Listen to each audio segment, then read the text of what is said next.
ඉතින් වෙහිකල් එක මේ වෙද්දි ෆුල් ටැන්ක් ඔයගොල්ලන්ට පෙන්නනවා. හරි. ඉතින් මම මේක රීෆිල් කරනකොට කටු 3ක් තමයි තිබුණේ. ඊට පස්සේ මම සාමාන්‍යයෙන් මේකේ හරි ට්‍රිප් එකේ තමයි තියන් ඉන්නේ මගේ බේසික් වීක්ලි ට්‍රිප් ඩීටේල්ස්. දැන් මම ෆුල් ටැන්ක් කරාට පස්සේ කිලෝමීටර් 25.6ක් දාහනය කරලා තියෙනවා. ඉතින් තාම එක කට්ටක්වත් බහැලා නැහැ. ඉතින් මේක සාමාන්‍යයෙන් මම සිටි රේන්ජ් එක තමයි දාහනය කරේ.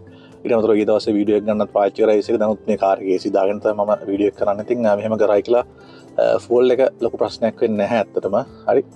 ඉතින් අපි ඇවරේජ් එකත් පොඩ්ඩක් චෙක් කරලා බලමු. on trip B එකේ සාමාන්‍යයෙන් තියාගන්නේ සර්විස් දුර. හරි. හරි. ඉතින් මේ තියෙන දැනට කරපු ඇවරේජ් එක බලන්න ඔයගොල්ලෝ 14.6ක් වෙනවා. ඉතින් මේක නම් මම හිතන අඩු වෙන්නේ නැති. මොකද මම දැන් AC දාගෙන ටිකක් වෙලා ඉඳපු නිසා සහ විශේෂයෙන්ම කලින් වීඩියෝ එකත් ඊදැසේ කරා එකත් එක්ක අනිවාර්යයෙන්ම ෆෝල් මම හිතන 14.6ක් තමයි පෙන්වන්නේ. ඉතින් මේක තනිකරම මේ මයිල් සිටි ට්‍රැෆික් එක දාන කරාට පස්සේ ඇවරේජ් ෆෝල් එක ඉකොනොමි එක